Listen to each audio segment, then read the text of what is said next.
Assalamu alaikum dear students, welcome to 26th lecture of logistics management. Okay, we are still in the inventory phase. We are discussing inventory management. In the last lecture we discussed actually, in the lecture before that we discussed the arguments for having inventory, why inventory should be kept, and that is very important because it is related to how customers are satisfied. It is related to the aim of keeping inventories is to keep the customer satisfied, because whenever the customer needs something it should be available. Even if it is not available on the shelf, it should be available on the stock.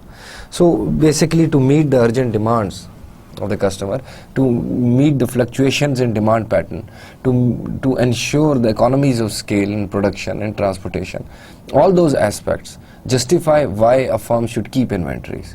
Then we also discussed in the last lecture actually that what are the arguments against inventories, and some of them were very strong arguments. जैसे for example, you can say that it involves lots of capital. Definitely आप लोगों ने warehouse रखना है, आप चीज़ produce करके आप रख देते हैं, क्योंकि जो products in transit होती हैं, जो products in process होती हैं, unless they are sold actually, they are part of the inventories. बन रही है वहाँ से लेके raw material है, फिर बन रही है, फिर transit की जा रही है, फिर warehouse में stored है, फिर shelf के ऊपर पड़ी हुई, unless आपके पास payment receive हो जाती है उस product की, वो inventory में treat हो रही है, राइट या आपने रिटेलर को हैंड ओवर नहीं कर दी, तो इन दैट केस वो सारी क्योंकि इन्वेंट्रीज में ट्रीट हो रही हैं. सो यू सी अक्सर कई केसेस में फर्म्स डायरेक्ट इन कांटेक्ट नहीं होती. जो पाकिस्तान के अंदर स्पेसिफिकली हम आई वुड लाइक कि हम पाकिस्तान का भी सप्लाई चेन किसी टाइम डिस्कस करें, लॉजिस्टिक्स मैनेजमेंट किसी चंद एक बड़ी फर्म्स को डिस्कस कर लें. उसमें से कई फर्म्स जो हैं वो डायरेक्टली इन्वॉल्व हैं रिटेलर के साथ, सीधा उसको जाके सप्लाईज देती हैं. कई में बीच में डिस्ट्रीब्यूशन वेयर हाउसेज जो कोई और ओन कर रहा है, सब कॉन्ट्रैक्टर को आपने दिया हुआ है, क्योंकि वेयर हाउस की भी ऑप्शंस होती हैं. You can own the warehouse, a public warehouse, private warehouse. You can also subcontract that, कि आप वो पूरी एक्टिविटी किसी और को हैंड ओवर कर देते हैं, कि बीच में डिस्ट्रीब्यूटर आप ले आते हैं. इसको अक्सर हमारी ज़बान में डिस्ट्रीब्यूटर ने जी ये चीज़ सप्लाई की. डिस्ट्रीब्यूटर अक्सर in many cases of Pakistan में अगेन होलसेल डीलर्स भी आ जाते हैं रिटेलर से पीछे. Those are the people who are dealing with multiple products. वो फॉर एग्जांपल उन्होंने कोक की एजेंसी भी ली हुई है, किसी ने जो है वो फॉर एग्जांपल खाली कोक की एजेंसी ली हुई है उस सेटअप के अंदर. किसी ने जो है वो एक बड़ा सा डिस्ट्रीब्यूशन सेंटर खोला हुआ है जो फॉर एग्जांपल अपने पास पैम्पर्स और फॉर एग्जांपल लेंटल्स यानी कि दालें और ब्रेड और इस किस्म की बहुत सारी चीज़ें अपने पास स्टॉक करता है और आगे रिटेलर्स को सप्लाई करता है.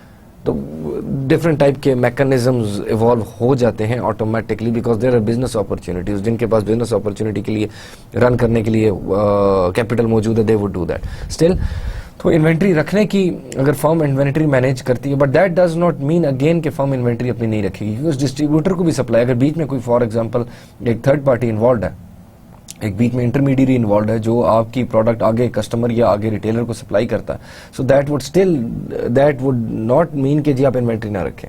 दैट वुड अगेन इन्वॉल्व कि आपने वेयर हाउस अपना भी रखा हुआ है और वहाँ पे आप उसको स्टॉक कर रहे हैं चीज़ को, क्योंकि अब आपने अगेन डिफरेंट डिस्ट्रीब्यूटर्स को सप्लाई करना, अगर आपकी डिस्ट्रीब्यूशन अपनी नहीं है आगे. तो इसका मतलब है डिफरेंट किस्म की आइडियोलॉजीज इवॉल्व हो सकती हैं इसके साथ. अब हम वी वर डिस्कसिंग बेसिकली के आर्गुमेंट्स फॉर हैविंग इन्वेंटरी, वो आर्गुमेंट सारे इस सिचुएशन में फिट होते हैं जो आर्गुमेंट उस सिचुएशन में फिट होते हैं जब फर्म की डिस्ट्रीब्यूशन अपनी है. दोनों केसेस में वो आर्गुमेंट्स एडजस्ट हो जाते हैं. जब इन्वेंट्रीज के अगेंस्ट बात आती है तो वो आर्गुमेंट्स भी दोनों तरफ एडजस्ट हो जाते हैं. जैसे इन्वेंट्री के अगेंस्ट की जब हम बात करते हैं तो सबसे जो मेन प्राइम दिया जाता है, जो आर्गुमेंट दिया जाता है, दैट इज़ के बेसिकली बहुत सारे कैपिटल रिसोर्स जो है आपका बुक हो जाता है, which can be utilise for other activities in the firm. जैसे फॉर एग्जांपल अगर आप बहुत ज़्यादा inventory, you need to keep lots of inventory for something, that money की उसकी अपॉर्चुनिटी कॉस्ट एग्जिस्ट करती है, and that opportunity cost is sometime very extensive. Now in that case अगर हम इसको दूसरे एस्पेक्ट से देखें तो एक और इसका एंगल जो हम लोगों ने लास्ट लेक्चर में डिस्कस किया था, दैट इज़ कि मोस्टली फर्म्स जो हैं वो जब इन्वेंट्रीज अपनी कैरी करती हैं तो वो डिपेंडेंट हो जाती हैं इन्वेंट्री के ऊपर. खैर ये तो मैं आपको बाद में बताता हूँ. इससे पहले एक क्वालिटी का एस्पेक्ट भी था, दैट वाज के जो फर्म्स अपनी इन्वेंट्री रखती हैं तो उसमें ऑब्वियसली इन सर्टन केसेस अगर फर्म प्रोडक्ट की क्वालिटी के साथ कोई इशू आता है तो दैट वुड मीन कि वो वहाँ से इन्वेंट्री से रिप्लेस हो जाएगी.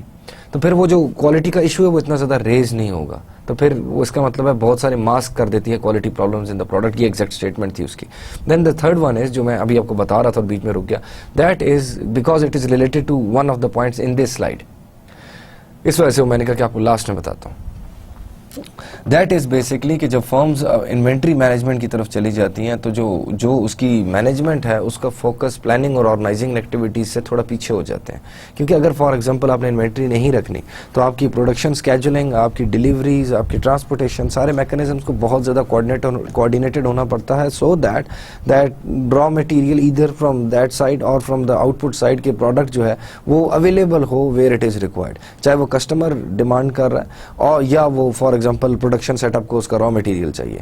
तो in both of these scenarios there is extensive planning and control and managerial capabilities analysis required when the product is required to be delivered on time. तो जब इन्वेंट्री मैनेजमेंट की तरफ चले जाते हैं तो दैट रिजल्ट्स इनटू कि वो मैनेजमेंट उस इन चीज़ों से दूर हो जाती है. जो अगर हम देखें, जो मैं अगेन इस स्लाइड की बात कर रहा था कि स्लाइड के ऊपर एक जस्ट इन टाइम मैनेजमेंट का हमने डिस्कस किया था. जस्ट इन टाइम मैनेजमेंट जो हमने लास्ट लेक्चर में डिस्कस किया था, attempts to synchronise stock flow so as to just meet demand as it occurs. यानी कि आप सारी एक्टिविटीज़ को सिंक्रोनाइज कर रहे होते हैं रादर देन हम इन्वेंट्री मैनेज कर रहे होते हैं. You need very extensive collaboration, extensive coordination, extensive calculations कि हर चीज़ अपने टाइम पे अवेलेबल हो. फॉर एग्जांपल अगर आपने कैमरा बनाना है, उसके ऊपर आपने लास्ट में एक माइक फिट करना है या लेंस फिट करना है, तो वो माइक या लेंस वो लास्ट मोमेंट पे उस टाइम पे पहुंच जाए. आपने इन्वेंट्री में स्टॉक करके नहीं रखे हुए, जिस टाइम आपने लगाने हैं ऑलमोस्ट उससे ऊपर नीचे वो मौजूद हो वहाँ पे. आपने पहले से इन्वेंट्रीज नहीं इतनी ज़्यादा मेंटेन की हुई ताकि वो असेंबली लाइन के ऊपर ही अवेलेबल हो जाए उसी टाइम पे, अगर एज्यूमिंग कि कैमराज असेंबली लाइन में बन रहे हैं. सो ये बेसिकली मिनिमाइज करता है इन्वेंट्री की नीड्स को. तो ये वो जो last argument against the inventories था कि वो बहुत ज़्यादा वो जो एक्सटेंसिव प्लानिंग और ऑर्गेनाइजिंग एक्टिविटीज़, मैनेजमेंट की जो कैपेबिलिटीज़ हैं वो रिड्यूस हो जाती हैं, उनका फोकस उस चीज़ से हट जाता है. तो ये उसके आप कह लें कि दूसरी डायरेक्शन में ले जाता है उसको. देन जो हमने और फिलोसफीज डिस्कस की थी, एक दफ़ा ब्रीफली मैं इनको समराइज कर देता हूँ. There is a pull inventory strategy. Pull inventory strategy draws inventory into the stocking locations. Warehouse की स्टॉकिंग लोकेशन जैसे जैसे डिप्लीट होती हैं, स्टॉकिंग लोकेशंस को या वेयर हाउसेस को एक आप कह सकते हैं अपर हैंड दिया जाता है. दे डिसाइड कि अब हमें रिप्लेनिश करने के लिए स्टॉक चाहिए. Stock replenishment is the main M. वो ऑर्डर प्लेस करेंगे उसके हिसाब से स्टॉक. अगर फॉर एग्जांपल उन्होंने फैसला किया हुआ कि 10,000 यूनिट से जैसे ही नीचे जाएगा हमारा stock, let's say tissue boxes का, टिश्यू पेपर बॉक्स का जैसे ही स्टॉक 10,000 से नीचे जाएगा, विल प्लेस अनदर ऑर्डर और हम दोबारा उसको 30,000 पे ले जाएंगे. तो ऑटोमेटिकली वो ऑर्डर प्लेस हो जाएगा और वो दोबारा 30,000. अब जो प्रोडक्शन फैसिलिटी है that would produce exactly that much amount जो उनको रिक्वायर्ड है. शायद वो एक्सपेक्ट करते हैं कि अगले 5 दिनों में और 5,000 रह जाएगा, अभी 10 है, तो हम लोग सीधा 25 ऑर्डर कर देते हैं कि 30 पे हम उसको दोबारा मेंटेन कर लें. तो उसमें वेयर हाउस को अपर हैंड है. वेयर हाउस उतना ही रखेगा जितना उसको रिक्वायर्ड है. प्रोडक्शन फैसिलिटी उतना ही बनाएगी जितना सारे वेयर हाउसेस ने डिमांड किया हुआ. डेफिनेटली वेयर हाउसिंग अपनी फोरकास्टिंग इस एंड पे हो रही है. आप प्रोडक्शन फैसिलिटी उसके हिसाब से प्रोड्यूस करिए रादर देन कि अपनी डिस्क्रिप्शन में प्रोड्यूस करिए. अब इन दोनों में डिफरेंस क्या है? एक उसके साथ अगेंस्ट उसके पैरेलल है which is push strategy, exactly opposite of that. Push strategy is कि प्रोडक्शन फैसिलिटी प्रोड्यूस कर रही है और रेलेवेंट शेयर और फोरकास्ट के बेस पे डिस्ट्रीब्यूट कर रही है वेयर हाउसेस के अंदर. उसमें प्रोडक्शन फैसिलिटी का अपर एंड आ जाता है. मैंने I discuss that very clearly last time. I hope you understand it कि जो दोनों में डिफरेंस क्या है. दोनों में डिफरेंस ये एग्जिस्ट करता है बेसिकली कि जो आपकी पुश इन्वेंट्री स्ट्रेटेजी है उसमें जो इकोनॉमीज, प्रोडक्शन इकोनॉमीज को मेन फोकस दिया जाता है. जब एक ऐसी किस्म की फर्म एग्जिस्ट करती है जिसके लिए जो प्रोडक्शन रन्स हैं, एक ख़ास साइज़ का प्रोडक्शन रन, उसके लिए फॉर एग्जांपल प्रोडक्शन स्केजुलिंग जो डिफरेंट प्रोडक्ट्स वो प्रोड्यूस कर रहे हैं उसकी, क्योंकि there are change over cost for a plant as well, तो वो बड़ा इंपॉर्टेंट है. Production economies are more important और very significant cost for in the total cost. और अगर इन्वेंट्री कैरिंग कॉस्ट और द सिग्निफिकेंट कॉस्ट, तो फिर आपकी पुल इन्वेंट्री स्ट्रेटेजी होगी. You see the difference. I hope मतलब I've clarified that very clearly कि अगर आपकी production economies is the prime thing that a firm needs to consider, आपकी पुश इन्वेंट्री स्ट्रेटेजी होगी. अगर आपकी फॉर एग्जांपल दूसरी साइड पे आपका वो बन जाता है, क्या कहते हैं उसको, प्रोडक्शन इकोनॉमीज की जगह वेयर हाउसिंग हैंडलिंग कॉस्ट ज़्यादा ऊपर आती है, तो आपकी पुल इन्वेंट्री स्ट्रेटेजीज बन जाती है. मोस्टली ऐसे ही होता है. अदरवाइज एक हाइब्रिड दरमियान, दोनों के दरमियान भी एग्जिस्ट कर सकता है कि पुल और पुश इन्वेंट्री का एक hybrid sort of thing, collaborative, कि दोनों मिल के आपस में कोलैबोरेट करके चले. Then there are supply driven strategies. Supply driven strategies का ये मकसद होता है बेसिकली कि that what you produce you supply, आप एक्सटेंसिवली सप्लाई कर रहे होते हैं, आप सप्लाई शॉर्ट नहीं होने देते। ये उस किस्म की स्ट्रेटेजी है जहां पे इन्वेंट्रीज को आखिर में कंट्रोल किया जाता है डिफरेंट अदर मेथड्स के थ्रू।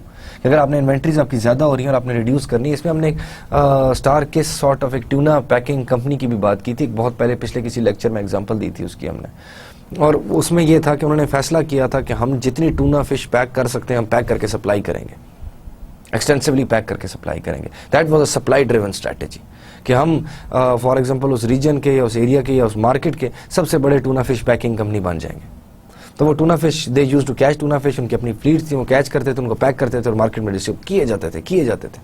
लेकिन पॉइंट ये कि जब उनका स्टॉक ऊपर चला जाता था वो क्या करते थे, वो उसके केस में मार्केट में उन्होंने अपनी एग्जिस्टेंस तो क्रिएट कर दी। उसके बाद जब स्टॉक ऊपर चला जाएगा, इन्वेंट्रीज एक्सेस होती जा रही है, let's put it on a sale. अब उस सेल से और भी डेफिनेटली लोग फायदा उठाएंगे। जब सेल की तरफ चीजें जाएंगी तो पीपल वुड स्टॉक अप, लोग अपने पास इकट्ठा करना शुरू कर लेंगे, तो ऑटोमेटिकली इन्वेंट्रीज नीचे चली जाती है। तो एक लेवल पे आप डिफाइन कर लेते हैं, इससे ऊपर जाएगा तो will for example put a sale on 50%, 10%, 20%, तो वो चीजें सेल पे लगा देते थे वो लोग। So that is one of the supply driven strategies. फिर उसके बाद हमने एग्रीगेट कंट्रोल को लास्ट टाइम डिस्कस किया। Aggregate control is a scenario जिसमें आप कह सकते हैं 80-20 प्रिंसिपल हम लोगों ने पढ़ा था, पेरेटोज लॉ, कि 20% of the products actually generate 80% of the revenue, some sort of that thing. तो जब वो 20% प्रोडक्ट एक प्राइम आपका है फोकस, तो दैट वुड मीन कि उनको आपकी इन्वेंट्री में मेन रोल भी हासिल है, तो आप फिर इन्वेंट्री भी उसी हिसाब से मैनेज करेंगे। हमने इसको इन्वेंट्री के हिसाब से भी एग्जांपल 80-20 प्रिंसिपल को जब हम डिस्कस कर रहे थे तो हम ये देख रहे थे कि इन्वेंट्री, कैरिंग कॉस्ट और वो सारे एस्पेक्ट्स इसके डिस्कस कर रहे थे। तो दैट वुड मीन कि जैसे हमने पहले भी डिस्कस किया कि एक फर्म के पास एक मेथोडोलॉजी, एक टेक्निक है इन्वेंट्री के केस में, that is they should prioritise inventory. This is prioritising inventory. This is prioritising inventory in a sense that they are actually looking at कि जो प्रोडक्ट ज़्यादा सेल हो रही हैं उनको सबसे ABC कैटेगरीज वाला कॉन्सेप्ट कि ए कैटेगरी की प्रोडक्ट सबसे ज़्यादा सेल होती है, उनकी इन्वेंट्री उनके हिसाब से मैनेज करो, B की उसके हिसाब से मैनेज करो, C की उसके हिसाब से मैनेज करो। आप इनको different, for example it can be either for example in some cases just in time, जो सबसे कम सेल होती हैं वो जस्ट इन टाइम में जा सकती हैं, जो सबसे ज़्यादा सेल होती हैं वो सप्लाई ड्रिवन स्ट्रेटेजी में जा सकते हैं, जो दरमियान में है they might be on pull strategy. आप मतलब मल्टीपल स्ट्रेटेजीज भी यूज कर सकते हैं, मल्टीपल मेथोडोलॉजीज भी यूज कर सकते हैं इन्हीं में से, या कोई हाइब्रिड सिस्टम भी यूज कर सकते हैं। तो दैट इज एग्रीगेट कंट्रोल कि आप आइटम्स को क्लासिफाई करके allows different control policies for 3 और मोर ब्रॉड प्रोडक्ट ग्रुप्स, कि आप उनको कैटेगराइज कर लेते हैं और डिफरेंट प्रोडक्ट ग्रुप्स में ले जाते हैं। Okay, that was revision of the last lecture. मेरे ख्याल में मैंने 5-6 मिनट से ऊपर नहीं लिए। नाउ द मेन थिंग जो हम 3 चीजें डिस्कस करेंगे आज के लेक्चर में, those are cost relevant to inventory management, they are very important. एक आ जाती है प्रोक्योरमेंट कॉस्ट, दूसरी आ जाती है कैरिंग कॉस्ट और तीसरी आ जाती है out of stock cost. Point ये है कि ये कॉस्ट किस तरीके से एक दूसरे के साथ, दीज आर सम कॉस्ट जो सिग्निफिकेंट कॉस्ट इनकर होनी है, वो हर इन्वेंट्री के थ्रू इनकर होनी है, राइट। एक है procurement cost, when you basically जो ऑर्डर आप प्रोक्योर करते हैं, ऑर्डर प्लेस करते हैं, जो उसका ट्रांसमिशन, ये सारे मैकेनिज्म, इसको मैं खैर आगे जाके प्रोडक्शन सेटअप की कॉस्ट, वो सारा, क्योंकि जब रॉ मटेरियल आ गया तो इन्वेंट्री स्टार्ट होगी, प्रोडक्शन प्रोसेस में इन्वेंट्री चलती जा रही है, उसके बाद ट्रांजिट में इन्वेंट्री चलती जा रही है, तो वो सारी प्रोक्योरमेंट कॉस्ट का पार्ट बन जाएगी, उसको मैं भी डिटेल में डिस्कस करता हूँ।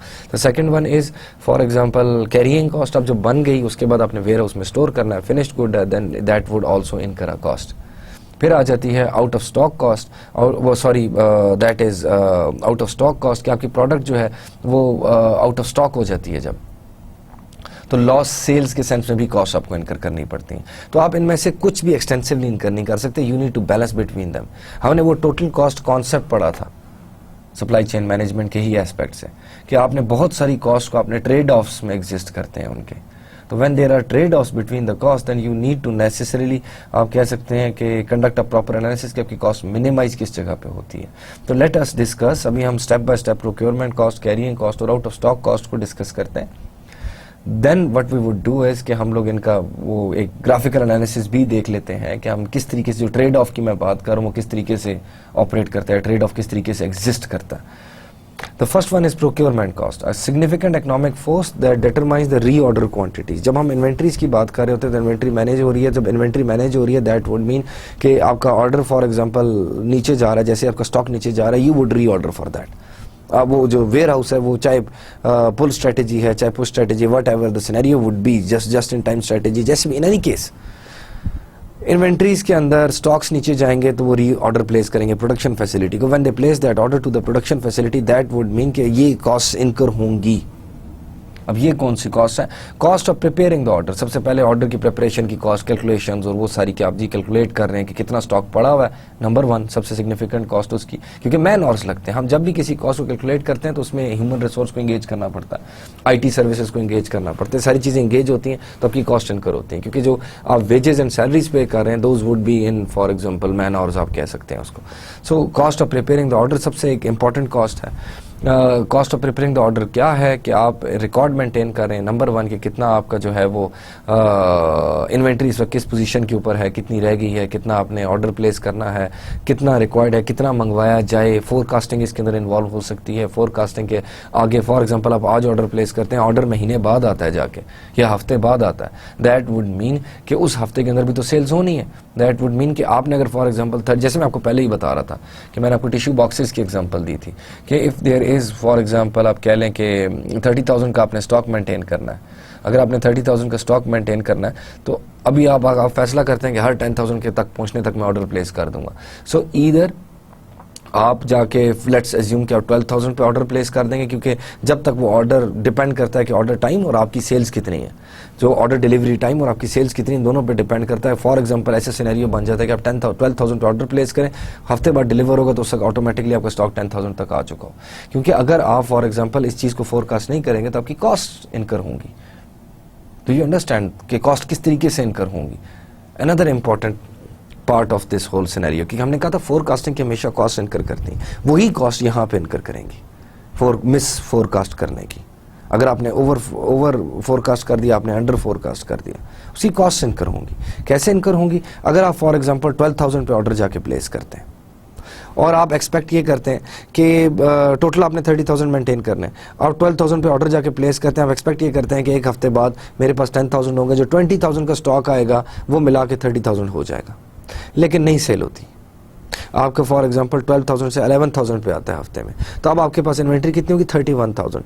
तो 1000 यूनिट्स के ऊपर आप एक्स्ट्रा कॉस्ट इनकर करेंगे उसकी, definitely in extra excess inventory की कॉस्ट इनकर होगी।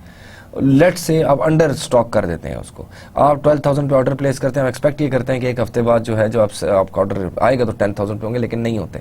आप जनाब पहुंच जाते हैं 7,000 के ऊपर और आपके पास स्टॉक पड़ा है 27,000 का।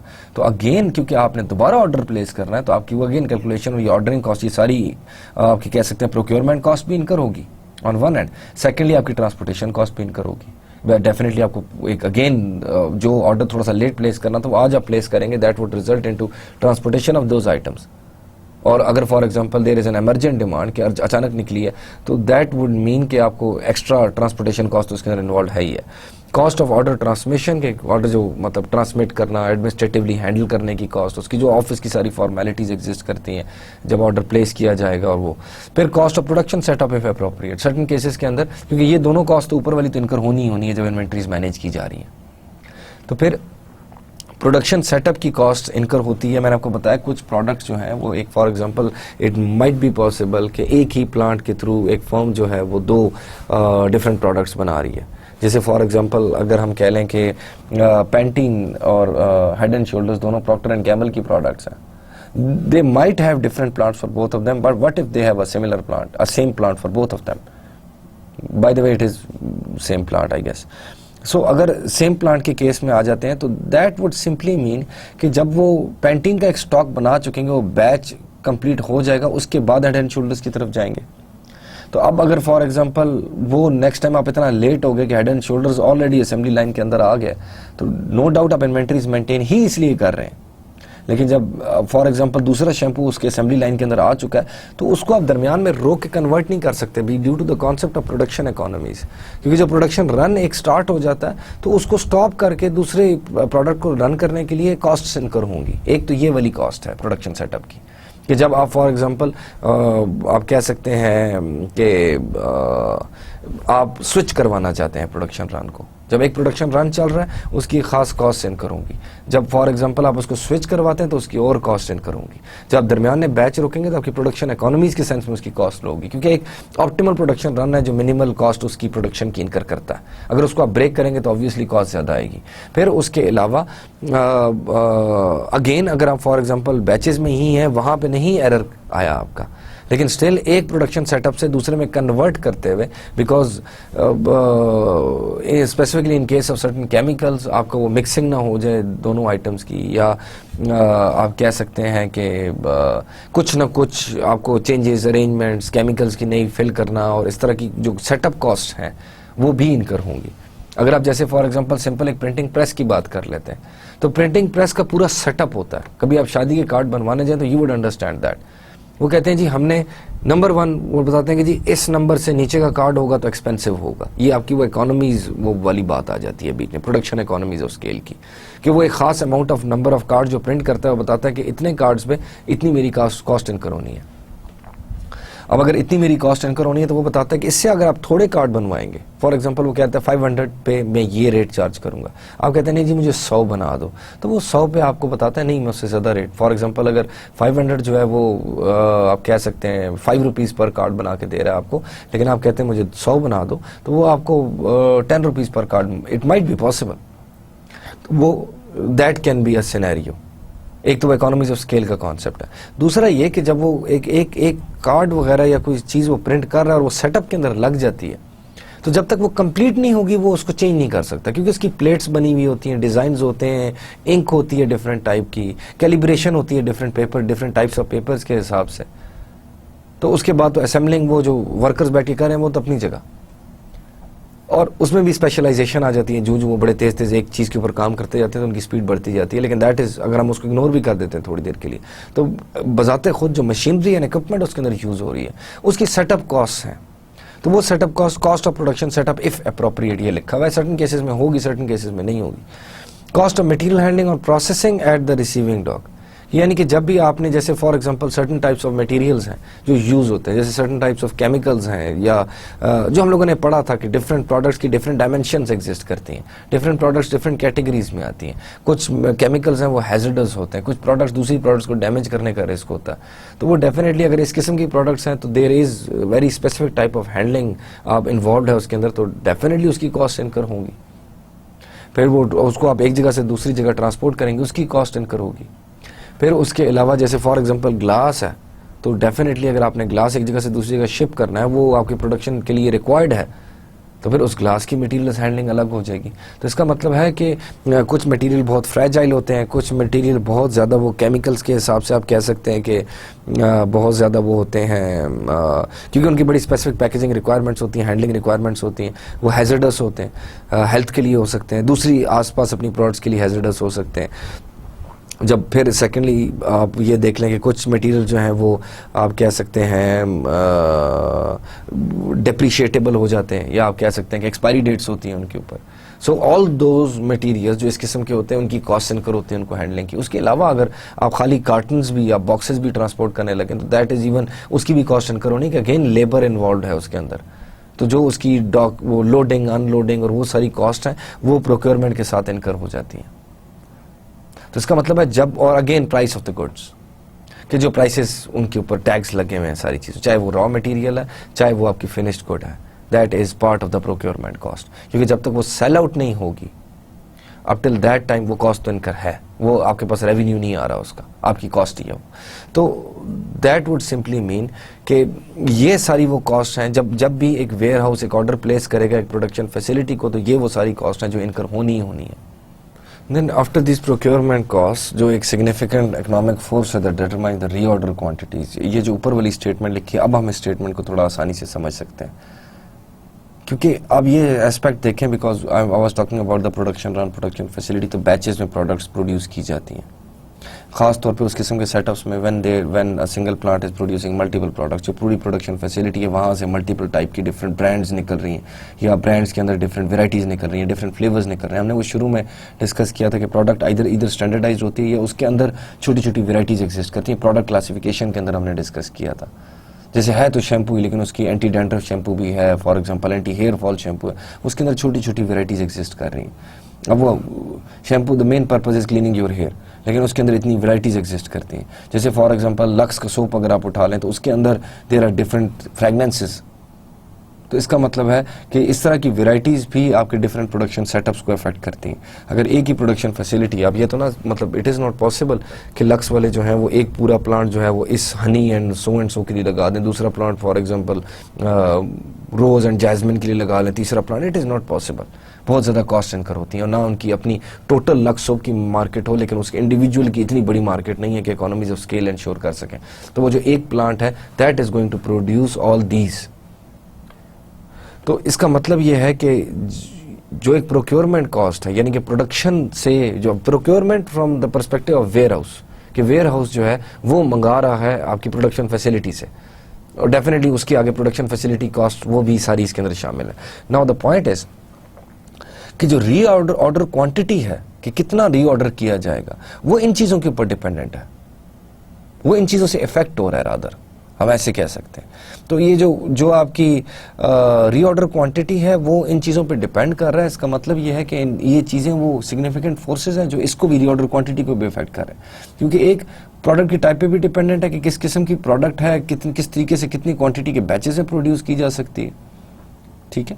और सेकेंडली उसके अंदर ये भी है कि डेफिनेटली जब वो ऑर्डर प्लेस करेंगे, आप ये तो नहीं कह सकते मुझे 100 लक्स के सोप पकड़ा दो। जो एक बैच है, अनलेस कि आपके मल्टीपल वेयर हाउसेज हैं, उनको कंसोलिडेट करके आप एक पूरा क्वांटिटी बना देते हैं, पर दैट डज नॉट मीन कि आप वो एक क्वांटिटी बना के आप एग्जैक्टली डिस्ट्रीब्यूट होके, बिल्कुल आपने 1000 बनाई तो 100 करके आपके 10 वेयर हाउसेज में चली गई। You would need to do that. आप वो 100 के ऑर्डर तब ही प्लेस करेंगे, तो इसका मतलब है उन्होंने इकोनॉमीज ऑफ, आप कह सकते हैं, प्रोडक्शन को लाजमी कंसिडर करना है, जिसकी ये सारे फैक्टर्स हैं कि ऑर्डर प्रिपरेशन, एक तो खैर वो तो उनकी कॉस्ट हो गई, फिर आपकी खास तौर पे यहाँ पे कॉस्ट ऑफ प्रोडक्शन सेटअप है, appropriate cost of materials handling और प्राइस ऑफ द गुड्स। ये वो 3 हैं जो डायरेक्टली उस रीऑर्डर क्वांटिटी को अफेक्ट करते हैं। और ऊपर वाली 2 जो है वो वेयर हाउस अपने एस्पेक्ट से देख रहा है उसको, क्योंकि वेयर हाउस ने भी प्रिपेयरिंग ऑर्डर अपना देखना है और ऑर्डर ट्रांसमिशन की कॉस्ट भी है। तो है तो सारी ओवरऑल ऑर्गेनाइजेशन की कॉस्ट। लेकिन मैं आपको बताया था ना अपने लेक्चर्स में कि हम पूरी सप्लाई चेन को कोशिश ये करते हैं कि सेग्रीगेट करके एक एक एस्पेक्ट को अलग अलग देख लें। Technically it is one whole single process जो एक ऑर्गेनाइजेशन ऊपर से बैठ के देख रही है। अगर आप सीईओ को देखें, ही ओन्स एवरीथिंग, यहाँ से लेके वहाँ तक वो उसको ओनरशिप ले रहा है उसकी, कैसे करना है ये। लेकिन अगर आप एक इन्वेंट्री वाले को तो देखें तो इन्वेंट्री जो मैनेजमेंट का हेड है वो खाली उसकी ओनरशिप ले रहा है। लॉजिस्टिक्स मैनेजमेंट का हेड खाली अपने उस काम की ओनरशिप ले रहा है, उसके लिए रिस्पॉन्सिबल है वो।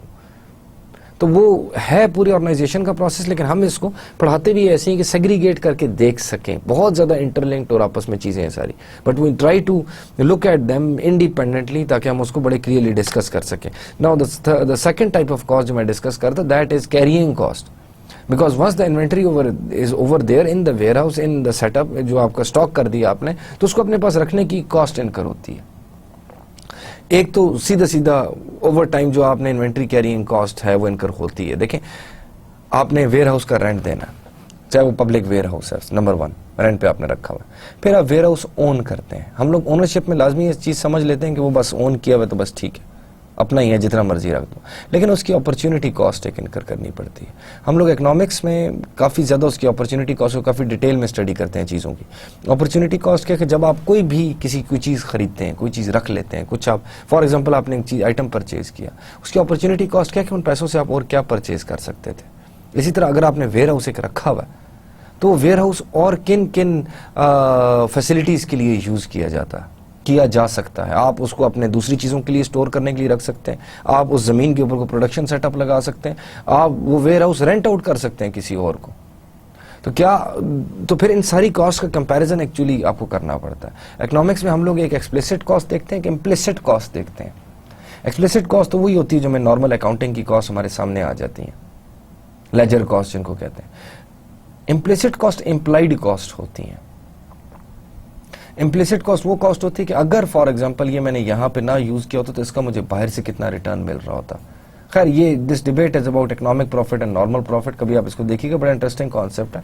बट द पॉइंट जो मैं आप लोगों को समझाने की कोशिश कर रहा हूँ दैट इज कि अगर वेयर हाउस फॉर एग्जांपल आप अपनी फैसिलिटी के लिए यूज कर रहे हैं, फॉर एग्जांपल वो वेयर हाउस अगर हम रेवेन्यू डिस्ट्रीब्यूशन उन सेगमेंट्स के हिसाब से करें जो कि बड़ा मुश्किल है, लेकिन द पॉइंट इज कि हम उस वेयर हाउस को कॉस्ट इनकर कर रहे हैं, फिर हम देख रहे हैं वेयर हाउस हमें रेवेन्यू कितना दे रहा है, और उस रेवेन्यू को हम कंपेयर करें कि अगर हम रेंट आउट कर दें इसको तो हमें कितना रेवेन्यू मिलता है, तो फिर हम उन दोनों को कंपेयर करेंगे and that would be the opportunity cost of that ware house.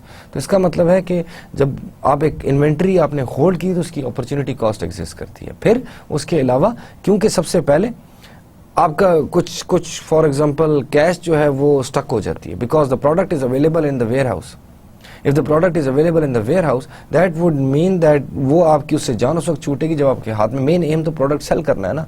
Once that price at which you are going to sell that product, जब तक वो पैसे आपके हाथ में नहीं आ जाते आपकी लिक्विडिटी मारी जाती है। Your liquidity is at compromise. आपके पास कैश नहीं है, अभी आपके पास गुड्स पड़ी हुई है, गुड्स अभी तक बिक नहीं रही या बिकी नहीं है, सो इसका मतलब है आपका capital gets tied up in that inventory. एक तो ये कॉस्ट आपको इनकर होती है इन्वेंट्री कैरी करने की, जब तक आप रखेंगे आपकी कॉस्ट इनकर होगी। जो हमारा फॉर एग्जांपल था ना आर्ग्यूमेंट्स अगेंस्ट द इन्वेंट्रीज, उसका ये एक पॉइंट था that there are cost involve. आप कह सकते हैं कि capital gets tied up, financial resources gets tied up while carrying inventory. So this is that aspect जो यहाँ पे पहली स्टेटमेंट लिखी, the primary cost is the cost of money tied up in inventory. उसके अलावा कौन कौन सी कॉस्ट इनकर हो सकती हैं? एक आपने टैक्सेस पे करने होते हैं, फिर आपने इंश्योरेंस कॉस्ट पे करनी होती है, फिर आप लोगों की for example risk cost involve हो जाती है। अगर आपकी प्रोडक्ट वहाँ पे पड़ी पड़ी डैमेज हो जाती है, जो पेरिशेबल आइटम्स हैं वो बड़ी आसानी से डैमेज हो जाते हैं, एक्सपायरी डेट्स उनके ऊपर एग्जिस्ट करती हैं, एक्सपायर हो जाती हैं तो ऑटोमेटिकली आपको उसकी कॉस्ट इनकर करनी पड़ रही है। अगर फॉर एग्जांपल कोई फ्लड आ जाता है, कोई किसी कैटास्ट्रोफी की वजह से प्रोडक्ट वो हो जाती है, और बाय द वे इन सारी चीज़ों के साथ आपकी इंश्योरेंस कॉस्ट भी ऊपर चली जाती है अगर आपके डैमेजेस बहुत ज़्यादा आप क्लेम करते हैं। खैर वो एक अपनी जगह। फिर आपका risk of damaging, risk of being obsolete. आपने मोबाइल का एक मॉडल बना के आपने स्टोर कर दिया अपने पास, किसकी डिमांड की जाएगी, नहीं डिमांड किया जाएगा तो क्या होगा, प्रोडक्ट ऑब्सोलीट हो जाएगी। तो वो यहाँ पे लिखी हुई है ऑब्सोलेंस कॉस्ट, एक प्रोडक्ट आपकी ऑब्सोलीट होगी उसकी आपको कॉस्ट बेयर करनी पड़ेगी। उसके बाद लिखा हुआ इंश्योरेंस कॉस्ट, आपको बता चुका हूँ कि इंश्योरेंस अगेंस्ट रिस्क और डैमेज और एनीथिंग, जब आप प्रोडक्ट रखते हैं आप उसकी इंश्योरेंस कराएंगे, क्योंकि डेफिनेटली आप उसके सारे पैसे डबो तो नहीं सकते। In case there is a catastrophe, कोई चोरी हो जाता है, इंश्योरेंस की भी टाइप्स हैं, insurance against damages, threat, robbery and theft और इस तरह की चीज़ों की इंश्योरेंस कराई जा सकती है। फिर आ जाती है पर्सनल प्रॉपर्टी टैक्स, और डेफिनेटली अगर आप वेयर हाउस के अंदर वो कर रहे हैं तो आपने उसके टैक्सेस भी पे करने हैं। Personal property tax would mean कि वो जो प्रॉपर्टी आपने ओन की हुई है फॉर एग्जांपल उसके टैक्सेस हो सकते हैं। इन टर्म्स ऑफ रेंट, अगर आप फॉर एग्जांपल रेंट पे कर रहे हैं उस बिल्डिंग का, वो भी कॉस्ट आप ही इनकर कर रहे हैं, आप इन्वेंट्री में आपने रखी हुई है, that is again a carrying cost. मेरा नहीं ख्याल कि यहाँ पे लिखा हुआ है जो रेंट, अगर फॉर एग्जांपल प्रॉपर्टी टैक्स तो तब आएगा जब उसको ओन कर रहे हैं, अदरवाइज आपका रेंट आ जाएगा, रेंटल इनकम आ जाएगी यहाँ पे। रेंटल इनकम नहीं रहता, रेंटल एक्सपेंस आ जाएगा, सॉरी, इनकम तो तब आए जब आपके पास आए, एक्सपेंसेस की जब आप दे रहे हैं। तो अगर आपने वेयर हाउस रेंट पे लिया है तो आपको उसकी कॉस्ट पेयर करनी पड़ती है। फिर there is a risk cost, again मैं बता चुका हूँ कि रिस्क ऑफ एनी सॉर्ट की जो इनकर हो सकता है, चोरी हो जाए, डैमेज हो जाए, एक्सपायर हो जाए, कुछ हो जाए, वो सारे ऊपर। बाय द वे ये जो ऑब्सोलेंस कॉस्ट और जो मैं बता रहा था आप लोगों को कि एक्सपायरी हो जाती है प्रोडक्ट की, वो सारी आपके रिस्क के पार्ट हैं।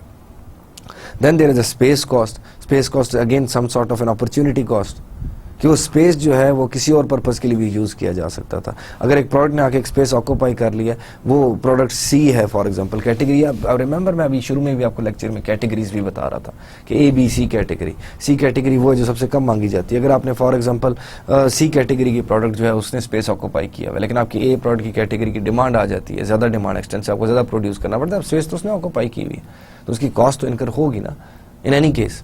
डेफिनेटली उसकी वजह से तो आपने, लेट्स अज्यूम उसको दूसरे सिनेरियो से देख लेते हैं कि आपने एक बड़ा वेयर हाउस लिया, सिर्फ इसीलिए लिया कि उस स्पेस को आपने ऑक्यूपाई करना था, वहाँ पे आपने इन्वेंट्री रखनी थी, तो डेफिनेटली स्पेस कॉस्ट इनकर होगी। स्टोरेज कॉस्ट आ जाती है उसके बाद।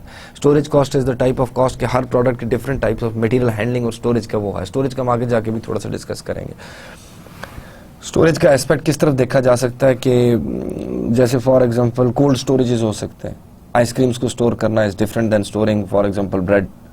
इसी तरह ग्लास की स्टोरेज डिफरेंट तरीके से, डिफरेंट वो आप कह सकते हैं कि उसकी प्रोटेक्टिव पैकेजिंग आपने करनी होगी, उसको एक खास तरीके से आप रखेंगे तो वो डैमेज नहीं होगा, क्योंकि प्रोडक्ट्स को जब इन स्टोरेज फैसिलिटीज़ में रखा जाता है तो ये चीज़ें भी कंसिडर की जाती हैं कि फॉर एग्जांपल अगर अर्थक्वेक आ गया तो क्या होगा, इन दैट केस प्रोडक्ट आपकी गिर के डैमेज ना हो जाए, टूट ना जाए।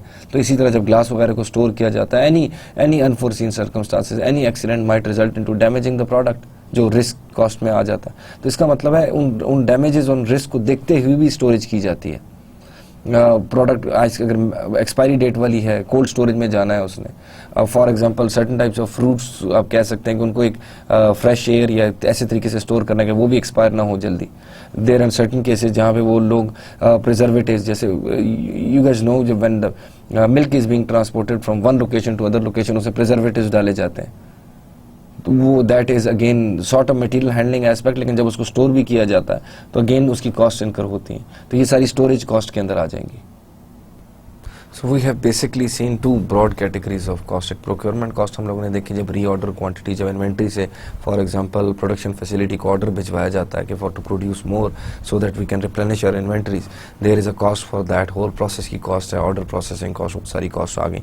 फिर उसके बाद जब ऑर्डर पहुंच जाता है इन्वेंट्री के अंदर जहाँ पे आप स्टॉक कर रहे हैं, उसकी कॉस्ट आपकी इनकर होती हैं। अब अगर वो they are in trade off, कि अगर फॉर एग्जांपल आप री ऑर्डर क्वांटिटीज जो हैं वो अगर आप अपनी इन्वेंट्री कैरिंग कॉस्ट नीचे लेके जाना चाहते हैं, आप कम इन्वेंट्री रखना चाहते हैं, तो आप बार बार री ऑर्डर करेंगे, तो आपकी री ऑर्डरिंग प्रोक्योरमेंट कॉस्ट आपके ऊपर चली जाएगी ऑटोमेटिकली। अगर आप प्रोक्योरमेंट कॉस्ट को रिड्यूस करने के लिए आप कहते हैं कि जी मैं की दफ़ा ज़्यादा स्टॉक ऑर्डर दे दूँ, अपने पास स्टॉक आप पहले 5000 मेंटेन करते तो आप देखते हैं आप 30,000 मेंटेन करना चाहते हैं, दैट वुड ऑटोमेटिकली मीन कि आपकी इन्वेंट्री कैरिंग कॉस्ट ऊपर चली जाएंगी। तो they are in conflict with each other. If inventory carrying cost goes up, automatically the procurement cost would go down. And if you want to reduce the procurement cost, so you would need to increase the inventory carrying cost. On the other hand, if you want to increase the procurement cost, if you want to keep on reordering rather than managing the inventory, तो आपकी inventory carrying cost तो नीचे चली जाएगी, procurement cost ऊपर चली जाएगी, right? Depend करता है प्रोडक्ट के ऊपर भी, डिपेंड करता है इंडस्ट्री के ऊपर भी, डिपेंड करता है किस टाइप की वो डिमांड फेस कर रहा है। हमने ये चीज़ें पहले डिस्कस की नहीं है, इसको आप डिमांड से भी एसोसिएट करेंगे। अगर लंपी डिमांड है तो you can not stock up on that product. अगर आपकी फॉर एग्जांपल सीजनल फ्लक्चुएशंस हैं बहुत ज़्यादा, तो you need to be careful about that seasonal fluctuation.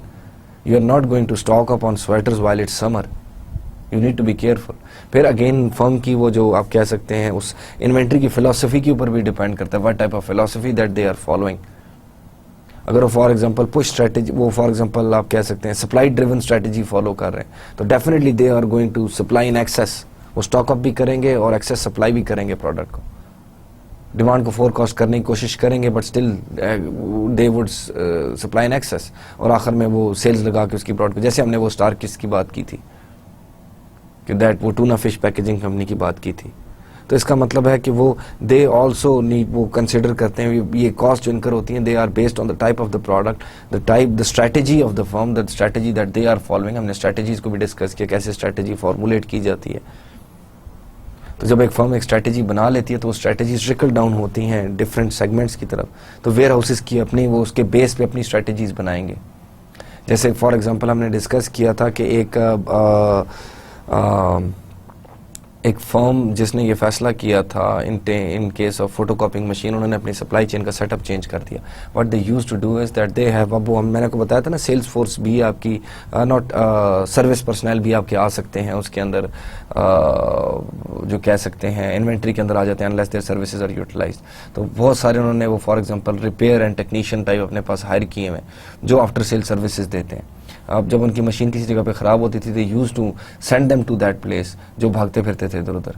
But later on उन्होंने अपना एक प्रोडक्शन, आप कह सकते हैं एक रिपेयर वर्कशॉप बना ली। किसी के ऑर्डर आया कि जी, रिक्वेस्ट आई कि जी मेरी मशीन ख़राब हो गई है, photostat machine, that machine would be brought back, और उसकी जगह उसको रिप्लेसमेंट मशीन भिजवा देंगे। अब इसका मतलब है उनकी स्ट्रैटेजी टोटली चेंज हो गई। अब now they need to maintain a stock of available machines which are working fine, and so that they can replace the customers machines, photostat machines basically. तो अब वो, इसका मतलब है सिनेरियो चेंज हो गया। तो अब वो जो ऊपर स्ट्रैटेजी जब चेंज हुई तो नीचे फिर वेयर हाउस की स्ट्रैटेजी भी चेंज हो गई। तो इसका मतलब है, जो मैं आपको बताने की कोशिश कर रहा था कि जो ऊपर स्ट्रैटेजी फर्म की डिफाइन होती है, जिस किस्म की वो, फिर उसके हिसाब से इन्वेंट्री की फिलॉसफी डिफाइन होगी। इन्वेंट्री की फिलॉसफी डिफाइन होगी तो उसके हिसाब से इन्वेंट्री कैरिंग कॉस्ट या प्रोक्योरमेंट कॉस्ट उस तरीके से डिफाइन हो जाएंगी। Then there is out of stock cost, another relevant cost regarding inventory cases. Out of stock cost क्या होती है कि इसकी दो ब्रॉड टाइप्स हो जाती हैं, लॉस सेल्स कॉस्ट हो जाती है, and the second second one is आप कह सकते हैं back order cost. Loss sale cost उस वक्त इनकर होगी जब आपके पास स्टॉक अवेलेबल नहीं है और आपका कस्टमर छोड़ जाएगा, basically you lost the sales, right. Back order cost क्या है? That your order is delayed. हम इन दोनों को स्लाइटली डिस्कस कर रहे थे। हमने शुरू में कस्टमर सर्विस लेवल डिस्कस किया था। हमने जब वो स्टार्ट में डिस्कस किया था ना, जो सप्लाई चेन की पूरी फिलॉसफी है दैट रिवॉल्व्स अराउंड कि to provide the customer the product at the time it is needed and at the place it is needed, right. अब जब वो कस्टमर सर्विस लेवल आपने डिफाइन कर दिया एंड यू सेड दैट आपने customer को product on time देनी है, एट द लोकेशन देनी है, आपने जब ये चीज़ें एट द प्राइस देनी है, जब ये चीज़ें आपने डिफाइन कर दी तो उस सारे का इफेक्ट इन्वेंट्री के ऊपर आएगा, ट्रांसपोर्टेशन के ऊपर भी आएगा, लोकेशन के ऊपर भी आएगा, इन्वेंट्री के ऊपर भी आएगा। लेकिन अभी हम इन्वेंट्री के हिसाब से डिस्कस कर रहे हैं, क्योंकि जब आपका कस्टमर एक प्रोडक्ट डिमांड करता है तो हमने इन्वेंट्री की एक मेन फिलॉसफी ये भी पढ़ी थी टू मीट, आप कह सकते हैं, sudden fluctuations in demand due to certain reasons. एक इन्वेंट्री की फिलॉसफी ये भी है। फिर इन्वेंट्री की फिलॉसफी कस्टमर सर्विसेज के सेंस में कि आप whenever the customer to ensure immediacy of delivery of the product, ये स्टेटमेंट थी उसकी, to ensure immediacy of availability of the product, यानी कि जब कस्टमर को चाहिए तो वहां पे मिल जाए, राइट। अब जब इन्वेंट्री के अंदर मिस मैनेजमेंट हो जाती है, राइट, आप इन्वेंट्री कैरिंग कॉस्ट रिड्यूस करना चाहते हैं अपने, when you want to reduce the inventory carrying cost, आप कम इन्वेंट्री रखेंगे, so there is a possibility कि आपकी लॉस सेल्स कॉस्ट ऊपर चली जाएंगी या आपकी ये जो आउट ऑफ स्टॉक कॉस्ट ऊपर चली जाएंगी। आउट ऑफ स्टॉक कॉस्ट क्या है कि आपका कस्टमर प्रोडक्ट को लेने आया and the product is not available, it is out of stock. So what would you do when you go to buy a product and that product is out of stock? You would buy something else. आप उससे related अगर आप Mortein लेने जाते हैं आपको नहीं मिलता, you would buy फिनिश। अगर आप फॉर एग्जांपल लक्स लेने जाते हैं, लक्स आपको नहीं available, you would buy palm olive और एक्सोन और एनीथिंग एल्स, कोई और ब्रांड। आप टूथपेस्ट की लाजमी नहीं है कि आप वही ब्रांड आप हफ्ता पूरा वेट करें और आप दांत ब्रश ना करें, लोग मारेंगे पकड़ के। तो अगर आप फॉर एग्जांपल आपको मैकलिन्स नहीं मिलती, you would pick up Colgate. बेशक आप अगर आप लॉयल कस्टमर है, मैकलिन से नहीं स्विच करना चाह रहे तो आप वो छोटी वाली कोलगेट की पैकेट पे आप वो जो उसकी ट्यूब है वो परचेज करेंगे, सो दैट ये जल्दी रन आउट हो जाए, अगली दफा मैकलिन परचेज कर सकें। There is a high possibility कि देयर आर चांसेस कि आपको कोलगेट, क्योंकि चेंज वैसे भी लोगों को अच्छा लगता है, अगर आप कोलगेट यूज करते हैं शायद आपको कोलगेट ज्यादा अच्छा लग जाए। It actually happened to me. I switched my brand of toothpaste because I could not find that one. I actually just bought some other one to test it and I really liked it and I stuck to that product. मैं वो ढूंढता हूँ, by the way वो मिल भी जाती है हमेशा। So the point is कि आपका जो loss sales है उसके सबसे बड़ा क्या है? Profit immediately foregone. Profit immediately foregone के एक आपकी चीज सेल आउट हो जानी थी वो वहां पे नहीं है, आपने फोरगो कर दी, अपॉर्चुनिटी कॉस्ट है। यानी कि आप जब नहीं प्रोवाइड करेंगे तो वो कस्टमर नहीं खरीद सकता, उसको उस टाइम पे और उस लोकेशन पे वो चीज़ नहीं मिली।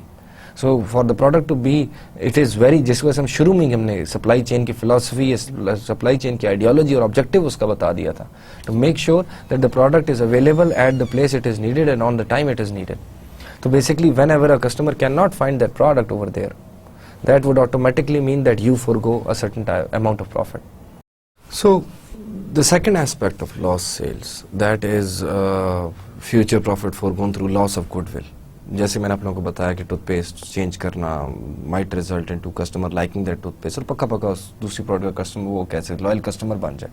So both of the cases में लॉस सेल की कॉस्ट की दो टाइप्स हैं, एक इमीडिएट प्रॉफिट फोरगोन, और अगर वो कस्टमर वापस ना आए तो that is a permanent loss sale, not just that one single unit, लेकिन परमानेंटली आपने सेल लूज कर दी, आपने कस्टमर अपना लूज कर दिया, तो वो एक आपकी लॉस सेल कॉस्ट इनकर करती है। आउट ऑफ स्टॉक कॉस्ट का portion loss sale cost, then out of stock cost का दूसरा portion that is back order cost, जैसे जिसके नीचे कैटेगरी में लिखा हुआ है when order not lost but delayed, right, कि आपका ऑर्डर लूज नहीं हुआ, customer is going to wait. जैसे अगेन एज्यूमिंग कि मैं टूथपेस्ट लेने जाता हूँ मैकलिन्स की, मुझे वहां पे नहीं मिलती, I am such a loyal customer कि शायद मुझे बाकी दूसरी टूथपेस्ट एलर्जी हो या something else, that might be possible in case of medicated toothpaste और सर्टेन टाइप्स ऑफ मेडिसिन, कि आपको खास मेडिसिन चाहिए वो नहीं अवेलेबल, तो you can wait, you have to wait, there is no other choice. बहुत सारी प्रोडक्ट्स के लॉयल कस्टमर्स एग्जिस्ट करते हैं। जो स्पेशलिटी प्रोडक्ट्स आ जाती हैं जैसे कार्स या इस किस्म की चीजें, वो तो टोटली डिफरेंट है ना, जिनमें कस्टमर एक फॉर एग्जांपल आपने टोयोटा करोला खरीदनी है तो you might wait for Toyota Corolla for let's say next 2 months कि जब तक वो आपको डिलीवर नहीं की जाती। अनलेस कि आप मतलब आप शोरूम से नहीं मिलती आपको, तो आप ऑर्डर प्लेस करते हैं, वो आएगी तो आपको मिलेगी, डिलीवरी होगी उसकी, टाइम लगता है. सो ऑब्वियसली कार्स उस तरीके से स्टॉक में रखी तो नहीं जाती. सो द पॉइंट इज रखी भी जाती हैं but not that in extensive quantity. मैं फिर बार बार उसी पॉइंट की तरफ आ जाता हूँ.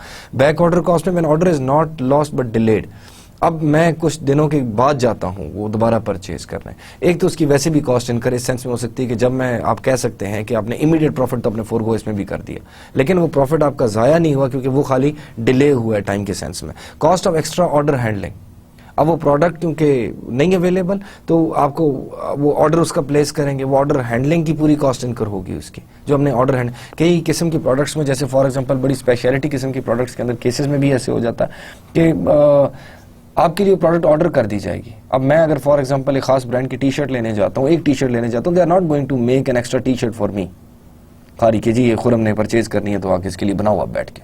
लेकिन सर्टन टाइप्स ऑफ प्रोडक्ट्स में वो बनती हैं या वो आने वाली होती हैं, तो वो री ऑर्डर की कॉस्ट जो खाली एक एक्स्ट्रा हैंडलिंग की जाती है उस प्रोडक्ट के लिए, वो दैट इज़ अ कॉस्ट. जैसे फॉर एग्जांपल आप ये देख लें कि इन सर्टन टाइम्स, हमने ये शुरू में भी डिस्कस किया था कि जब आपकी फॉर एग्जांपल इन्वेंट्री नहीं होती तो बार बार अगर आप फॉर एग्जांपल आपकी फोरकास्टिंग के केस में, बल्कि स्पेसिफिकली हमने डिस्कस किया था कि अंडर फोरकास्ट का नुकसान, अंडर फोरकास्ट के केस में ये नुकसान होता है जब इन्वेंट्री डिप्लीट हो जाती है आपकी, आपने अंडर फोरकास्ट किया, आपकी इन्वेंट्री डिप्लीट हो गई. अब क्योंकि एक तो उसकी वो कॉस्ट तो इनकर होनी है जो लॉस सेल्स वगैरह की है, लेकिन अगर बैक ऑर्डर कॉस्ट है उसकी कि अब ये कस्टमर्स अवेलेबल हैं तो बार बार वो शिप किए जा रहे होंगे, या वो ट्रांसपोर्टेशन कॉस्ट, अब वो वेट नहीं करेंगे, बैच तो बन रहे हैं, लेकिन क्योंकि कस्टमर आपके लूज होने का खतरा है तो what they would do is कि इतना बन गया यार, इतना तो पहुंचाओ ना, कुछ कस्टमर्स को तो मिले, इतना बन गया इतना तो पहुंचाओ. जब थोड़ा बहुत चीज सिनेरियो मिस मैनेज हो जाता है तो उस केस में आपकी ये कॉस्ट भी इंक्रीज कर जाती है. So that is cost of extra handling. और अब ये ज़हन में रखें, एज आई डिस्कस अर्लियर, कि जब आप मटेरियल ट्रांसपोर्ट करके ट्रांजिट में दूसरी जगह पहुंचा रहे हैं तो उसकी एक्स्ट्रा कॉस्ट इनकर होनी है, कॉस्ट ऑफ मटेरियल हैंडलिंग इनकर होनी ही है. तो वो देयर इज, आप कह सकते हैं कि उसको लोडिंग अनलोडिंग की कॉस्ट होती है, मैन आवर्स उसमें यूटिलाइज होते हैं, उसकी हैंडलिंग कॉस्ट होती है, मटेरियल हैंडलिंग कॉस्ट होती है, फ्रेजाइल मटेरियल्स होते हैं आपके, फॉर एग्जांपल हैजर्डस मटेरियल होते हैं, तो वो सारी कॉस्ट इनकर होनी है. तो जब मैं कहता हूँ cost of extra order handling, तो एक तो वो ऑर्डर हैंडलिंग की कॉस्ट है जो आपने ऑर्डर प्लेस किया, उसकी प्रोसेसिंग सारी वो तो कॉस्ट है, उसमें भी मैन आवर्स लग रहे हैं. लेकिन फिर जब ऑर्डर डिलीवर किया जा रहा है तो उसकी डिलीवरी, इन केस जैसे आपको पहले वाला सिनेरियो बताया कि शॉर्ट टाइम के अंदर बार बार वो डिलीवरी भिजवा रहे हैं, ट्रांसपोर्ट कॉस्ट भी बढ़ेगी, ट्रांसपोर्ट कॉस्ट के साथ उसकी हैंडलिंग कॉस्ट भी इंक्रीज करेगी, लोडिंग अनलोडिंग की कॉस्ट भी इंक्रीज करेगी, वो सारी कॉस्ट बढ़ेगी. Additional transportation handling cost, sorry उसके आगे ये मेंशन है कि वो ऑर्डर हैंडलिंग कॉस्ट, वो तो मैंने आपको बता दिया कि आप जब ऑर्डर प्लेस करें उसके अंदर मैन आवर्स लगेंगे, पूरा एडमिनिस्ट्रेटिव प्रोसेस है कि डिलीवर होगा, बनेगा, प्रोड्यूस किया जाएगा, वो सारा कुछ करेंगे कि ऑर्डर को हैंडल करने की कॉस्ट है. जब आपकी इन्वेंट्री डिप्लीट हो रही है और आपने बैक ऑर्डर करना है, आपके कस्टमर को नहीं सब प्रोडक्ट मिल सकी and he is such a loyal customer that he is going to wait for that product, when he और she is going to wait for that product, then that product might be कि वो उसको जल्दी supply करने की कोशिश की जाए. There it might B for एक सिंगल कस्टमर की बात हम नेसेसरली नहीं करते यहाँ पे, हम कहते हैं खासतौर पे एफएमसीजीज के केस में, जो फास्ट मूविंग कंज्यूमर गुड्स हैं, उसके केस में हमें ये सिनेरियो बड़ा एक्सटेंसिवली स्पीड से रिपीट होता हुआ नजर आ सकता है कि एक प्रोडक्ट मार्केट में शॉर्ट हो गई तो अब वो कस्टमर्स की डिमांड को मीट करने के लिए जल्दी जल्दी सप्लाई की जाएगी ताकि एटलीस्ट कुछ लोगों को तो मिल जाए. देन जिसमें additional transportation and handling cost अलग से कॉस्ट का पैरामीटर जो आगे मैंशनड है. Then there is possibility of additional setup cost, हम वो प्रोडक्शन सेटअप की बात कर चुके हैं, प्रोक्योरमेंट कॉस्ट के अंदर हमने उसको डिस्कस किया. जैसे फॉर एग्जांपल प्रोडक्ट जितने बैचेस में प्रोड्यूस की जाती है उसकी प्रोडक्शन इकोनॉमीज एग्जिस्ट करती हैं, पर यूनिट कॉस्ट रिड्यूस होती है उसकी. तो जब उसकी पर यूनिट कॉस्ट रिड्यूस होती है तो दैट वुड मीन कि बैचेस में प्रोड्यूस करना आपको ज़्यादा सस्टेनेबल है, ज़्यादा बेनिफिशियल है, ज़्यादा कॉस्ट ऑप्टिमल है. सो अगर फॉर एग्जांपल ये आप नहीं कर रहे, अगर फॉर एग्जांपल आप बीच में एक ऑर्डर रुकवाते हैं, आप कहते हैं जी फॉर एग्जांपल आप कह लें कि हेड एंड शोल्डर्स की अचानक जनाब डिमांड ज़्यादा हो गई as compared to hair fall formula जो है पैंटीन का, पैंटीन की किसी ब्रांड का, या हेड एंड शोल्डर जो मिंट वाला आजकल बहुत ज़्यादा वो सॉर्ट ऑफ वो फ्रेशनेस वाला बहुत ज़्यादा मार्केट किया जा रहा है, उसकी डिमांड अचानक ज़्यादा होगी. तो इट माइट बी पॉसिबल कि आप वो अपना पुराना वो जो प्रोडक्शन सेटअप है हेड एंड शोल्डर्स का, फॉर एग्जांपल प्लेन ओरिजिनल जो है उसको आप रुकवा के बीच में मिंट वाला जो है वो सॉर्ट ऑफ मिंट वाला लेमन वाला जो भी है उससे थोड़ी सी खुशबू सी आती है मिंट की. तो द पॉइंट इज़ कि वो एडिशनल सेटअप कॉस्ट आप इनकर कर सकते हैं अगर आप उस बैच को बीच में रुकवा के दूसरा बनवाते हैं कि इसकी डिमांड अचानक अनफोर्सिन सर्कमस्टांस की वजह से अचानक बहुत ज़्यादा इंक्रीज़ कर गई जो आप फोरकास्ट नहीं कर सके टाइमली. तो अगेन इसमें फोरकास्टिंग का बहुत इंपॉर्टेंट रोल है. तो आई hope you understand these relevant cost now कि एक तरफ आपकी सबसे पहले प्रोक्योरमेंट कॉस्ट है, जो पूरा प्रोसेस बनाना, प्रोड्यूस करना, उनको ऑर्डर प्लेस करना, वहाँ से प्रोड्यूस करना, वापस डिलीवर करना। Then there is second one is हमने जो डिस्कस किया इन्वेंट्री कैरिंग कॉस्ट है, जो इन्वेंट्री आ गई आप उसको रखेंगे, उसकी कैरिंग कॉस्ट इनकर होगी। Third one is out of stock cost, कि जब आपकी फॉर एग्जाम्पल इन केस आपकी प्रोडक्ट आउट ऑफ स्टॉक हो जाती है तो उसकी जो कॉस्ट आप इनकर करते हैं, अनदर टाइप ऑफ कॉस्ट। तो अब हम आगे चलते हैं। Inventory management objectives. Good inventory management is a careful balancing act between stock availability and cost of holding inventory. देखिए, स्टॉक अवेलेबिलिटी क्यों इंपॉर्टेंट है कस्टमर सर्विसेज के लिए? That when a customer goes to buy a product, the product is available at the time and at the location. बहुत important aspect, पूरी supply chain की philosophy या पूरी सप्लाई चेन की कोर ये वाला एस्पेक्ट है कि जब कस्टमर को चाहिए उसको मिले। उसके बाद ये हम ये चीज़ डिस्कस कर चुके हैं पहले। हम जब टोटल कॉस्ट कॉन्सेप्ट पढ़ रहे थे तो उस वक्त हमने ये डिस्कस किया था, ये वाला एस्पेक्ट इस स्लाइड का। लेकिन अभी हम क्योंकि इन्वेंट्री के हिसाब से उसको पढ़ रहे हैं तो we need to focus on that. अब हमें थोड़ा सा इन्वेंट्री का आई होप कि कॉन्सेप्ट ज़्यादा क्लियर है कि इन्वेंट्री के अंदर कौन सी कॉस्ट इन्वॉल्व है। तो अब जब इन्वेंट्री के अंदर कॉस्ट इन्वॉल्व हैं तो फिर डेफिनेटली हम इन्वेंट्री को पढ़ेंगे तो हम उसको दोबारा एक दफ़ा रिपीट कर लेते हैं या इसको क्लियरली थोड़ा देख लेते हैं। बैलेंसिंग एक्ट उसको क्यों कह रहा है कि एक तरफ कस्टमर की प्रोडक्ट अवेलेबिलिटी को इंश्योर करने के लिए आप प्रोडक्ट एक्सटेंसिवली प्रोड्यूस करके इन्वेंट्री में स्टोर कर रहे हैं, आपकी लॉस सेल्स रिड्यूस हो जाती है। प्रोडक्ट अवेलेबल है, आपकी कह सकते हैं out of stock cost rather reduce हो जाती है। पहले हम इसको सिर्फ लॉस सेल्स की तरफ से रिप्रेजेंट डिस्कस करते रहे थे, लेकिन अब जब हम बात करते हैं इसकी आप आउट ऑफ स्टॉक की तो उसके loss sales is a part of it. उसका दूसरा पार्ट जो है दैट इज आप वो बैक ऑर्डर क्वांटिटीज के केस में जो कॉस्ट इनकर होती है। अगर हम इसको बैलेंस करने की बात करते हैं तो स्टॉक अवेलेबिलिटी इसलिए इंश्योर की जाती है, इसलिए कॉस्ट उसकी ताकि आपकी लॉस सेल्स कॉस्ट वो दूसरी रिड्यूस हो जाए। दूसरी तरफ उसकी कॉस्ट आ जाती है दैट इज आप कह सकते हैं इन्वेंट्री होल्डिंग कॉस्ट, जो हमने सारी काफ़ी डिटेल में डिस्कस की कि उसमें हैंडलिंग भी है, उसमें स्पेस भी है, उसमें टैक्सेस भी हैं, प्रॉपर्टी टैक्स वगैरह है, उसमें ऑब्सोलेंस कॉस्ट भी है, उसमें रिस्क कॉस्ट भी है, इंश्योरेंस कॉस्ट भी है। बहुत सारी कॉस्ट उसका पार्ट बनती है जो इन्वेंट्री आप रखते हैं, प्लस आपके वो जो द मोस्ट सिग्निफिकेंट वन के आपका कैपिटल आपका बुक हो जाता है, मनी गेट्स टाइड अप, जो हमने पढ़ा था। तो इन्वेंट्री कैरिंग कॉस्ट भी इनकर होती है। नाउ आपने इन दोनों के दरमियान बैलेंस करना है, क्योंकि ये दोनों अपोजिट डायरेक्शन में अपोजिट फोर्सेज हैं। ये ट्रेड ऑफ है इन कॉस्ट के दरमियान। ट्रेड ऑफ हमने काफी डिटेल में पढ़ा था। Service objectives, setting stock level so that there is only a specified probability of running out of stock, क्योंकि आप बहुत ज्यादा भी स्टॉक नहीं रख सकते, क्योंकि अगर आप बहुत ज्यादा स्टॉक रखेंगे तो आपकी इन्वेंट्री होल्डिंग कॉस्ट बहुत ज्यादा बढ़ जाएगी। ऑब्सोलेंस कॉस्ट अगर उसका पार्ट है तो you need to be very careful. मैंने मोबाइल फोन्स की एग्जांपल दी थी।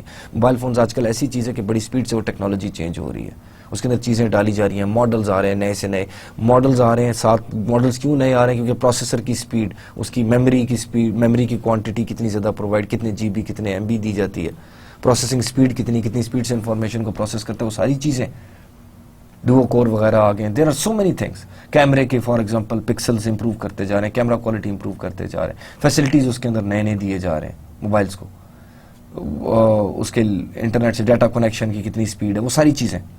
तो अब अगर वो सारी चीज़ें चेंज हो रही हैं तो इसका मतलब है किसी टाइम भी मोबाइल फोन ऑब्सोलीट हो सकता है, तो आप ओवर स्टॉक भी उसको नहीं कर सकते। लेकिन अगर अंडर स्टॉक करेंगे तो आपकी कस्टमर सर्विसेज, कस्टमर आपका लूज होता, लॉस सेल्स कॉस्ट और री बैक ऑर्डर कॉस्ट इनकर होती हैं आपकी। तो इसका मतलब आप बहुत ज़्यादा, जिस वजह से ये लिखा हुआ है setting stock level so that there is only specified probability of running out of stock. बहुत थोड़ी प्रोबेबिलिटी, स्पेसिफाइड रादर स्पेसिफाइड की minimal probability would be very important aspect of this. Specified minimal probability कहना चाहिए इसको, कि out of stock होने से बेहतर है कि आप थोड़ा सा स्टॉक आप इतना मेंटेन रखें कि बहुत कम चांस है कि that you would go out of stock. Then the second one is cost objectives, balancing conflicting cost to find the most economical replenishment quantities and timing, कि आप इतना स्टॉक मेंटेन करें कि जो आपको most optimal level of stock replenishment एक quantity और most optimal level of stock replenishment time. Time और क्वांटिटी यहाँ पे क्यों मेंशन है? आई होप अगेन जब मैं क्लास में था तो आपको इसको बोनस मार्क्स देता इस क्वेश्चन को पूछने के। ये चीज़ें मैंने डिस्कस की हैं, मैं इतनी मतलब डिटेल में चीज़ें आपसे बार बार डिस्कस कर रहा हूँ कि अब तो आपके जहन में ऐसे इम्प्रिंट होनी चाहिए कि ठक करके आप लोग मुझे जवाब दें। नहीं दे रहे आप लोग जवाब। रिप्लेनिशमेंट क्वांटिटीज क्यों?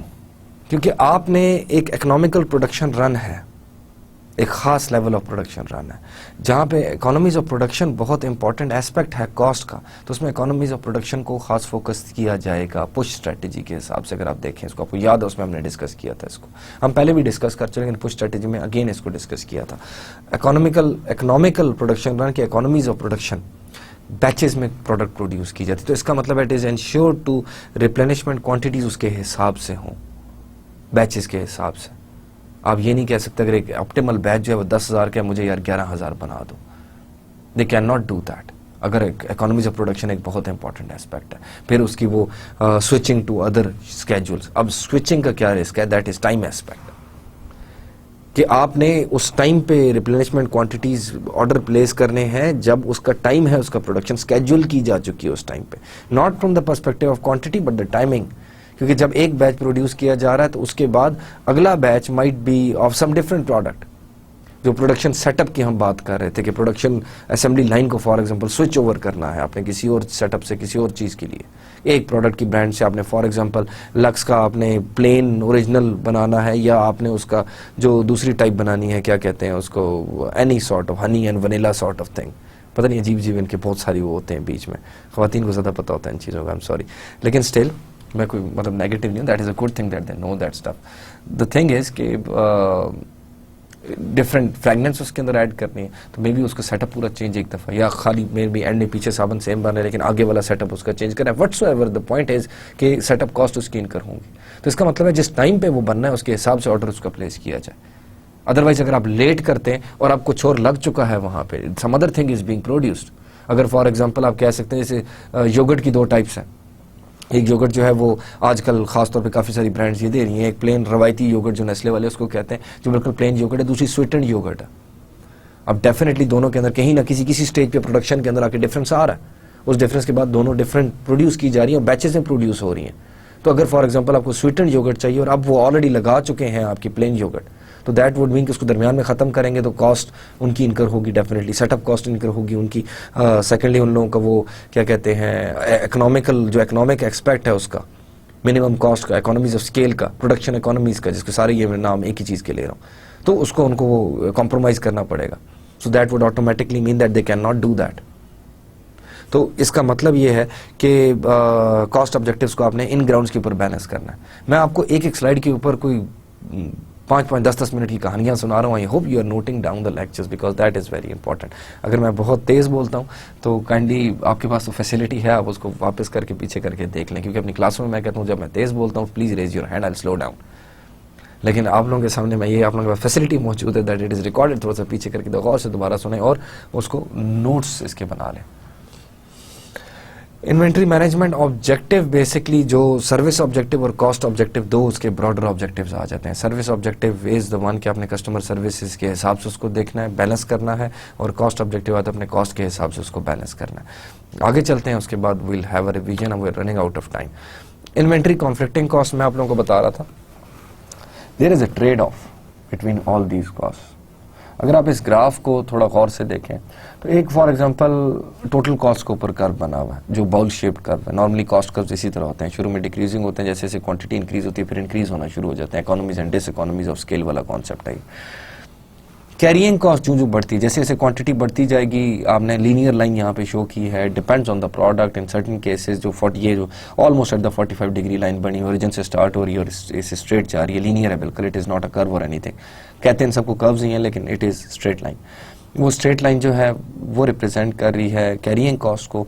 हमने स्पेसिफिकली आसानी के लिए इसको रिप्रेजेंट किया, it might be different, product के ऊपर भी डिपेंड कर सकता है। मे बी जैसे फॉर एग्जांपल आप कोल्ड स्टोरेजेस की बात कर सकते हैं तो उनकी कैरिंग कॉस्ट डिफर हो सकती है, एक डिफरेंट कर्व का शेप, एक डिफरेंट शेप का कर्व बन सकता है स्टिल। लेकिन अभी हम इस एग्जांपल आसानी के लिए, जैसे जैसे क्वांटिटी बढ़ती जा रही है कैरिंग कॉस्ट आपकी बढ़ती जा रही है, right?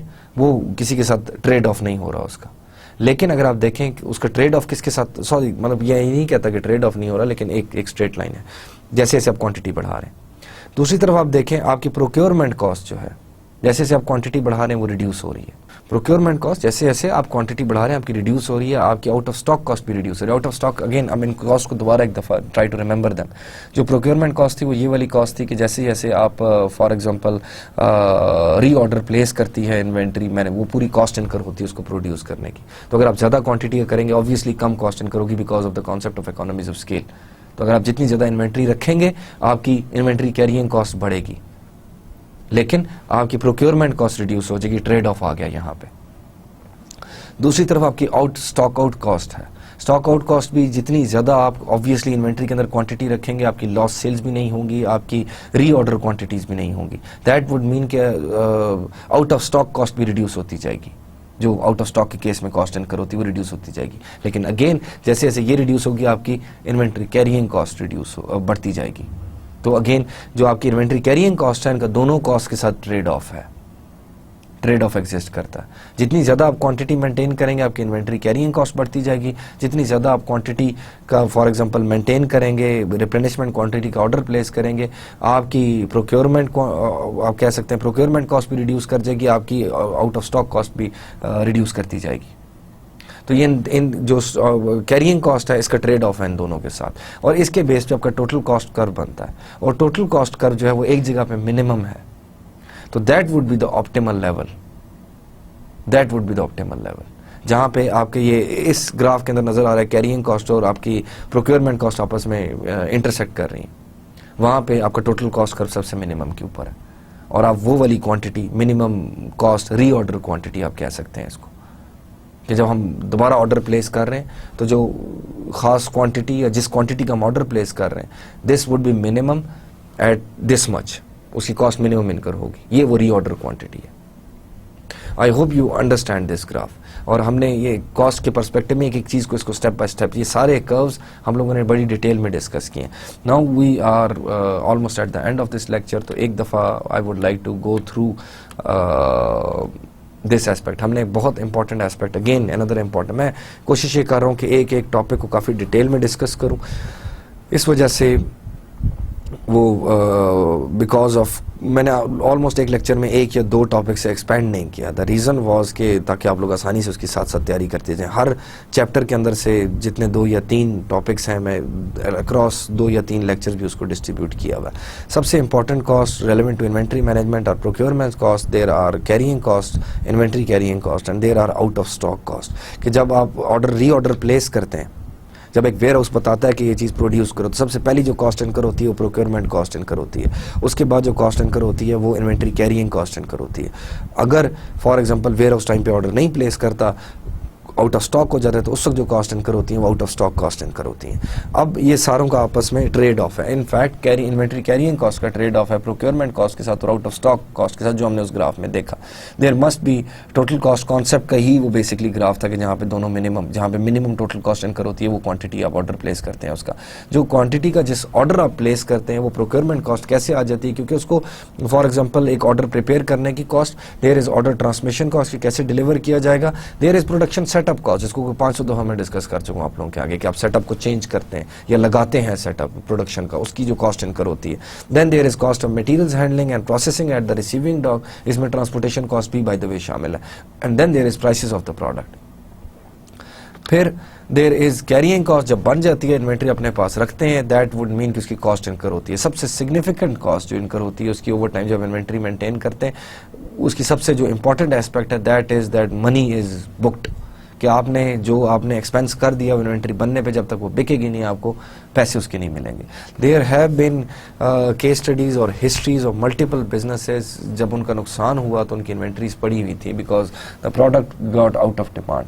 I personally know a friend of mine जिसने फॉर एग्जांपल अपनी तरफ से बड़ा, उसने बेचारे ने काफ़ी अरसे एक प्रोडक्ट ऑनलाइन बिजनेस उसने स्टार्ट किया, वो चीज़ों को स्टॉक अप करता था और सेल करता था। ड्यू टू सर्टन रीजंस, आप कह लें कि उसकी लाइसेंसिंग रिक्वायरमेंट्स और सर्टन रीजन, उसका इन्वेंट्री पड़ी रह गई।